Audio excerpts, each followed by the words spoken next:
Who doesn't love homemade hot cross buns? It's nearly Easter, guys, so why don't we make some?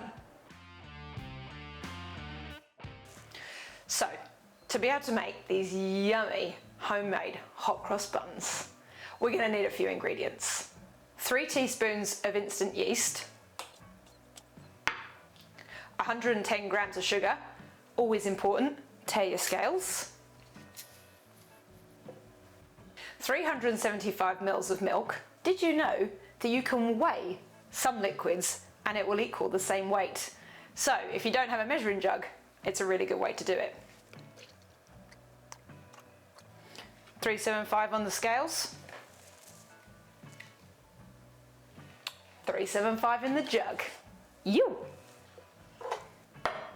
640 grams of flour, again, make sure you tear your scales.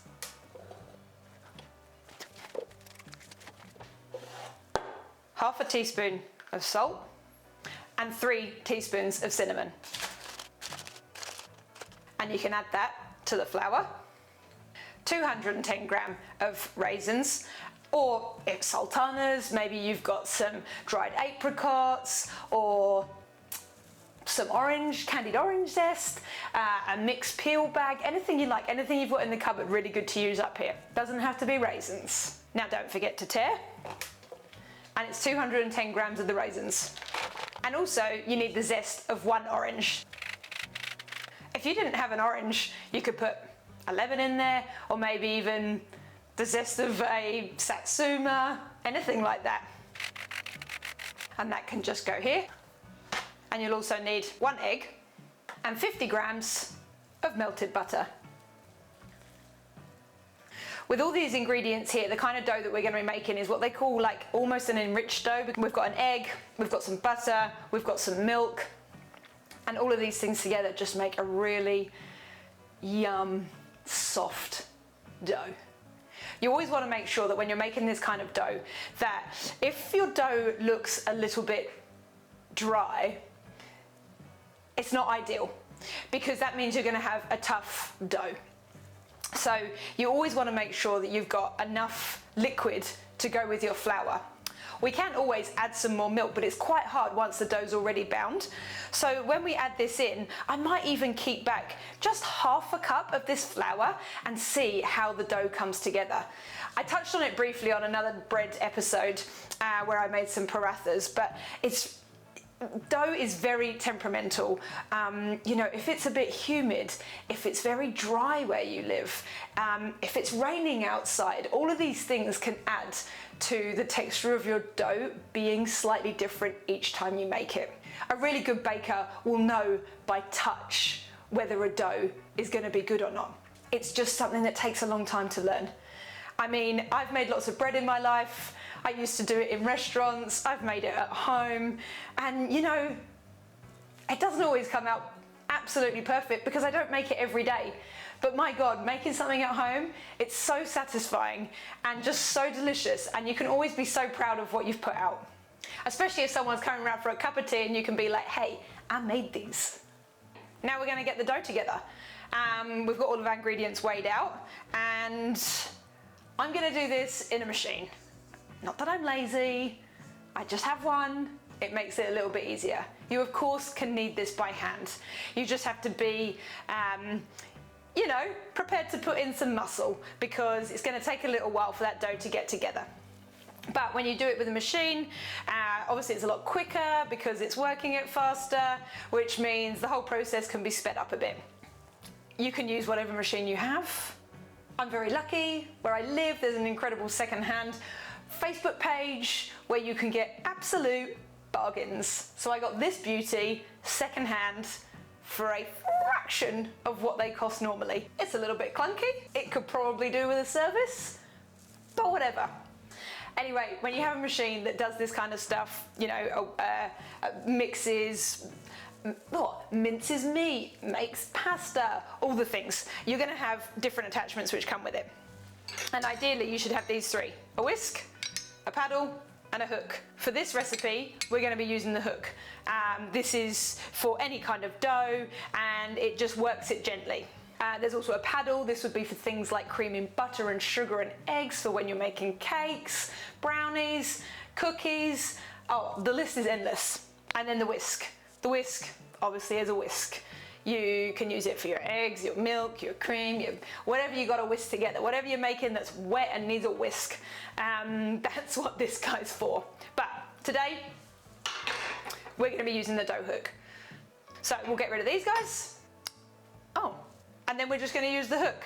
So we'll pop all the dry ingredients in here first, pop it on, we'll put the hook in, and then we'll add the wet stuff. So we're going to add the flour mix that has in it the salt, the cinnamon, and the flour. Add that into the bowl. And the sugar, the dried yeast, our sultanas and our orange zest. And then we're going to put this guy on here. And then we'll add the dough hook. And you can drop it down, just like that. So we've got our milk. Just before we give this a mix, we need to just warm this up ever so slightly. We just want it to be, if you put your finger in, you could not really tell that there was a difference. So it's not cold, it's not hot, it's like blood temperature. We just need to warm it up a little bit, and that's going to activate the yeast. So I'm just going to put it in the pot and pop it on the stove for just 1 minute and just warm it up slightly. While the milk is warming up, we're just going to give this a little mix together so that everything is slightly incorporated.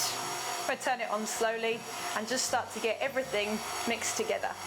You don't want to turn it up too fast because otherwise your flour's going to go everywhere, but just give it all a good bind before we add the wet ingredients. I can see that there's just a little bit of cinnamon left on the side here, so it's not quite mixed together properly, and I want to make sure it's all together before we add the wet stuff.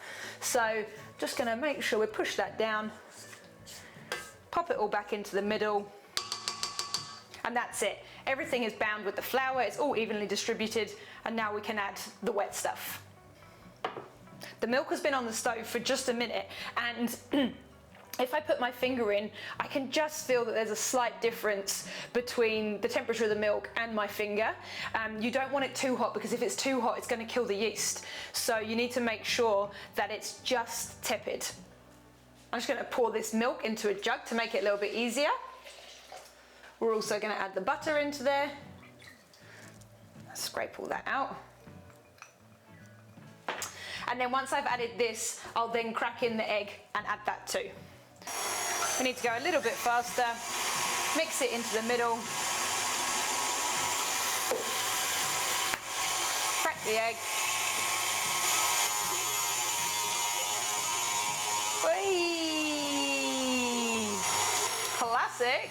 It was too fast, that's what I'm talking about. So we've already had about a minute or so mixing. Everything is now combined together, so you can turn it up a little bit. The flour's gone in. It's not going to go everywhere. As you can see, it's all coming away from the sides. It's nicely together. There's nothing worse than mess being everywhere when you're cooking. You know, it's like clear station, clear mind. So we're going to have a little look. It's been kneading for about 5 minutes. Oh yeah, this looks good. As you can see, it is a little bit sticky, but you know, a moist dough is a little bit better than a firm dough, because you're just going to get a nicer, softer, little pillowy, hot cross bun goodness. We're going to take it out, and we're just going to give it a few minutes kneading, because it just needs a little bit more, and I like to do this bit by hand because then you can really see how it is. So just the tiniest bit of flour. I'll give it a quick knead, and this is good as well because then you can see whether all the sultanas are in there. Ah, oh, lovely dough, look at that. So we've got the perfect bounce back. Now we just need to let it proof. A good way to let dough proof is in something plastic, because then you can really see if it doubles in size. I mean, this container actually has a volume on it. It says 2 litres and 3 litres. It's a 4 litre container. It's a great visual to be able to see, has my dough actually doubled?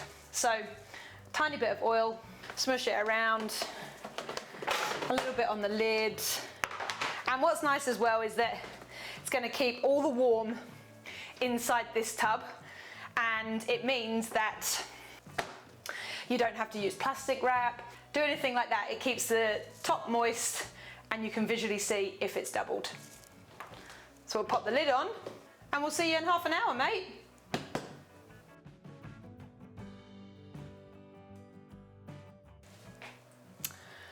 Okay, so the dough has doubled up just about. This recipe makes 12 hot cross buns, so we just need to roll it out into a log. We'll shape the buns, we're going to sit them in the tray, and then they're going to have that second proof. So a really good way to make sure that you get equal, we're just going to roll it out. This is also going to knock it back slightly. Oh, it feels nice and soft. Roll it out into a log.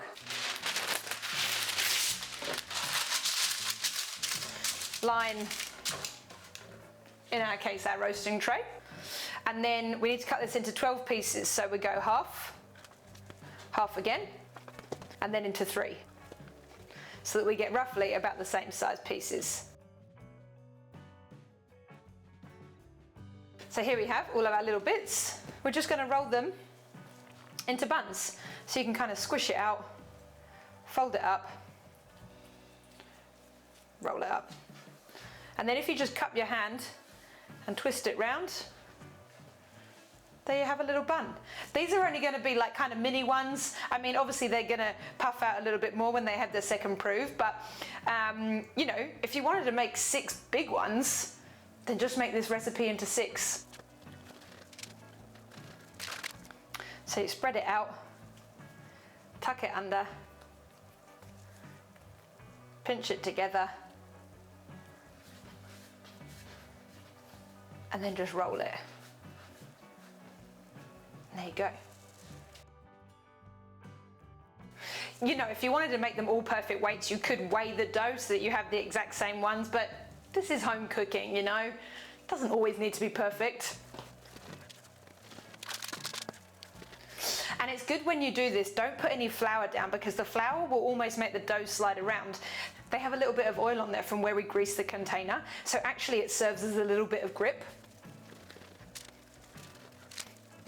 Just make sure that they're evenly spread out, because obviously they are going to touch when they prove a little bit more. And then just like that. So they're ready in the baking tray, and as you can see here, I've just cling filmed them up because I don't have a nice tight fitting lid. We're going to let these guys rise for probably 35 to 40 minutes. We need to let them double in size, but you know, at the 75% stage of them being double is probably enough. So sit them somewhere nice and warm in your kitchen, and then we'll turn the oven on to 180 about 10 minutes before they're ready to go, and then we can put the crosses on the top. Okay, so they've had 35 minutes. As you can see, they've all grown up, nice and plump. And now we're going to make the cross. For the cross, it's really easy. We've just got some plain flour here.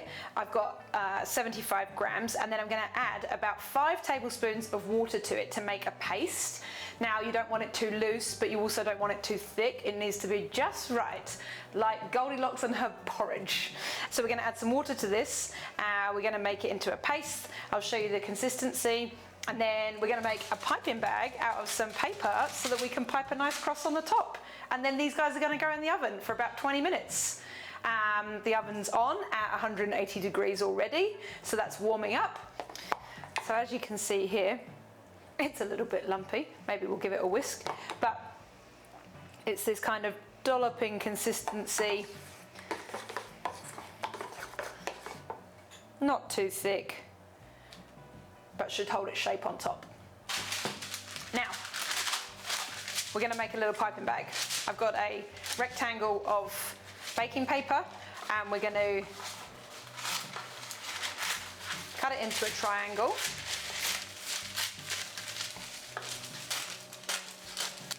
So you've got your long edge towards you like this. You're going to twist it round.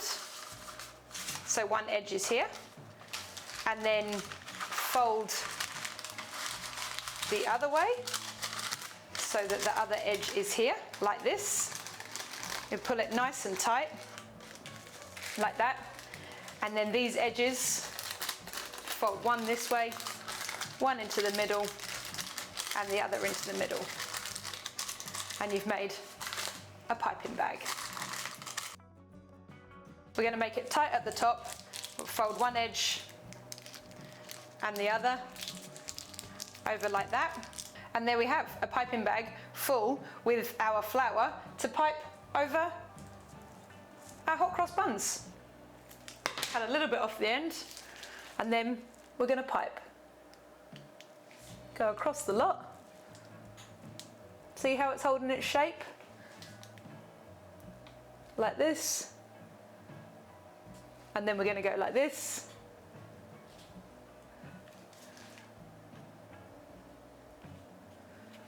And like this. And there they are, ready to go into the oven, 180 degrees for 20 minutes.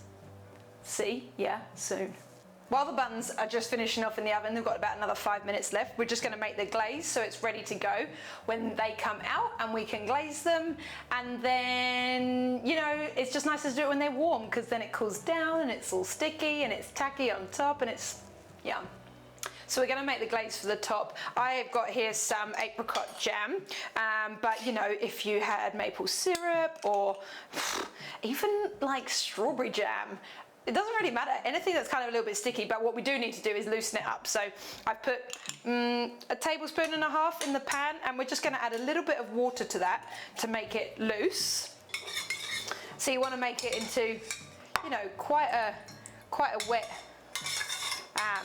glaze, but then it means that we can brush it on nicely on the top of the buns and they all get a good coating. Because if it's too thick, you end up with lumps, but if it's too thin, it disappears. So, you know, we're kind of good pour, but if you've added too much water, just add a little bit more jam. I'm just going to put this to one side and we'll get the buns out. When it comes to home baking, sometimes you just got to try things and see if they work. You know, there's always the thing that you read a temperature on a recipe and it says it's 180 degrees for 20 minutes. It's not always like that. Sometimes your oven's not great, the seal's broken, you know, it doesn't actually reach the temperature that the gauge says. There is a little bit of, when you're doing things like this, that is a bit intuitive. You know, if the recipe says 20 minutes and you open the oven and they look uncooked, well then give them a bit longer. You know, you do sometimes have to take recipes with a pinch of salt. So my hot cross buns have already been in for the 20 minutes that I said it would take to bake, and I reckon that they're probably still going to need another 10, maybe 15 minutes more. A bit like when you're doing the rice, if it's got to a point that the recipe says, hey, you should be ready, and they're not, then just leave them for a bit longer. You really do have to sometimes just go with your instinct. It's finally time. I feel like it's been an eternity. Let's get these guys out the oven. Here they are. Now, we're going to give them a little glaze, and these beauties are just going to come to life.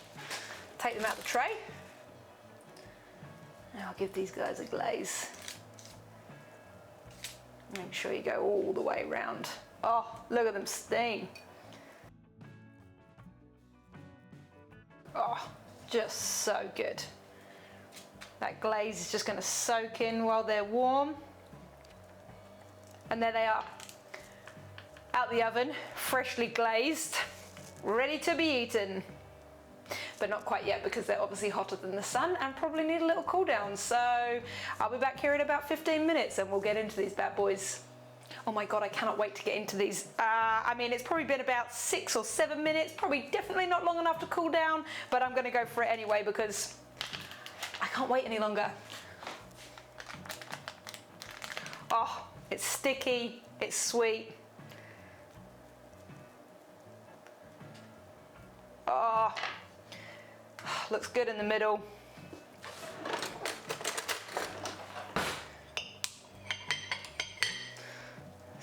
butter on there. You have to have lashings of butter because that's, you know, the law. Oh my God. There is nothing better than a hot cross bun straight out the oven. And if you're not a piggy like me and don't finish them all today, they're also great toasted tomorrow. Or maybe you can share some with some friends. Anyways, I'm off to eat this. See you later.